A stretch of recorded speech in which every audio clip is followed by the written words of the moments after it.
Section 2.5 is called the chain rule, and the chain rule really wraps up all of our derivative rules, the processes for doing them.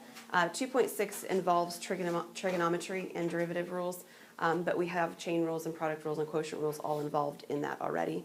So this is the last general rule that we have that we're going to take a look at in this chapter. The chain rule says the following. So first of all, what do we mean by a chain?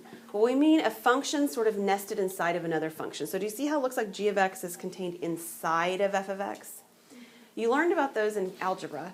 They're called composite functions. And when we do the derivative of a composite function, what we do is we take the derivative of the outside function, what looks like it's on the outside. We rewrite the piece that looks like it's nested inside without changing it. And then we multiply that by the derivative of the piece that's inside, derivative. The derivative of the piece that's inside. And it's so much easier to actually see a problem do it than to explain what's even happening. So I'm going to jump right into an example to show you what happens there. So go ahead and write that down if you haven't already. Does everybody have it?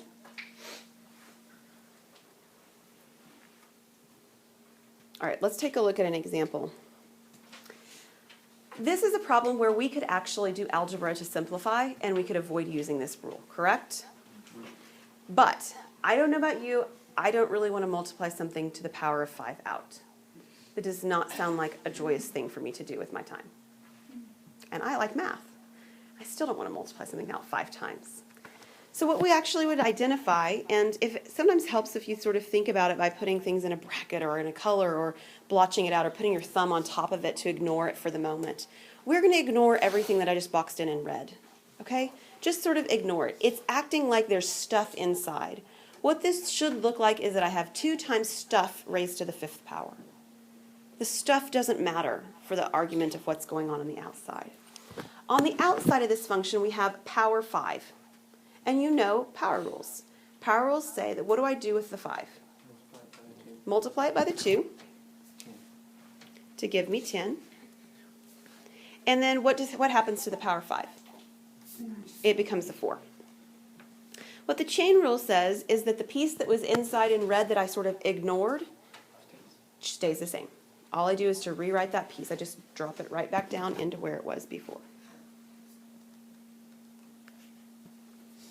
So this is the outer function. This is this piece right here that I just did. Hang on. But we're not finished because the part that's inside does affect the problem. And I do have to take its derivative, and that's exactly what I do next. I multiply this by the derivative of 6 minus x squared. So what is the derivative of 6 minus x squared? Negative 2x. Don't forget the negative. Very good, Blaine. So we've got negative 2x in that piece. If you were doing this on your quiz next week, you'd be done. Okay? But you're not to next week yet. So we're going to simplify. This one's not bad. All we're going to do is we're going to combine the 10 on the outside with the negative 2x. So then my final answer here will actually look like what? Negative 20x times 6 minus x squared, quantity to the 4th.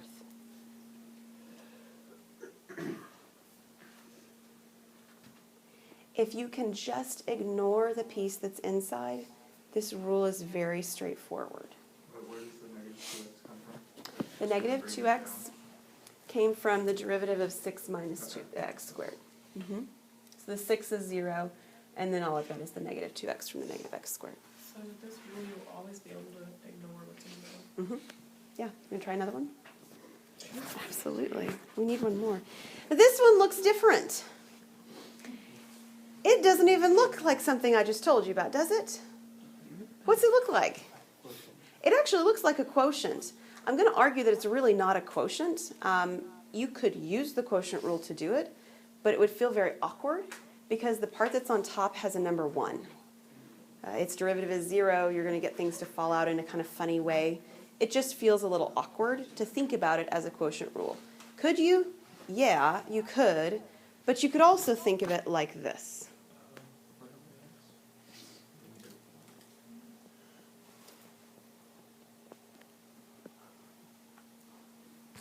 You bring everything up to the numerator, with an exponent of -1. You can't bring individual pieces. That's not allowed.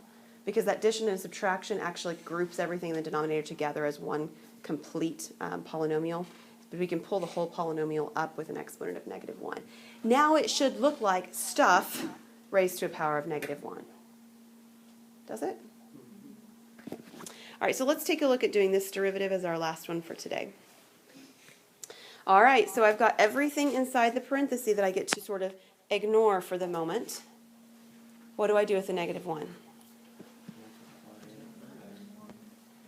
Yeah, so I put the negative out here, and I have this parentheses, which I'll write stuff inside of in a minute.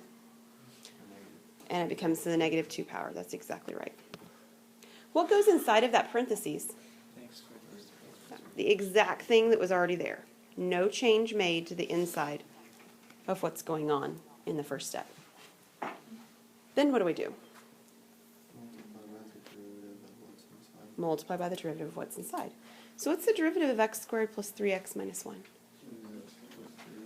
2x plus 3. If you were at the quiz next Tuesday, you would be done. You would stop right here. This is the simplest way to do this problem. It's much simpler doing the problem like this than with the quotient rule. Not only that, but simplifying this is easier having done it this way than with the quotient rule as well. Because notice, everything that has that negative exponent power can be brought back down to the denominator to the now positive power of 2.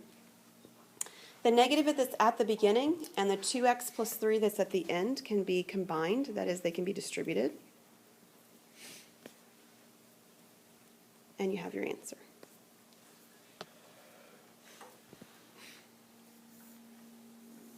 What do you think? These problems take up a lot less paper. They do take up a lot less paper. We're going to do some more next time, but we're going to stop here today, okay?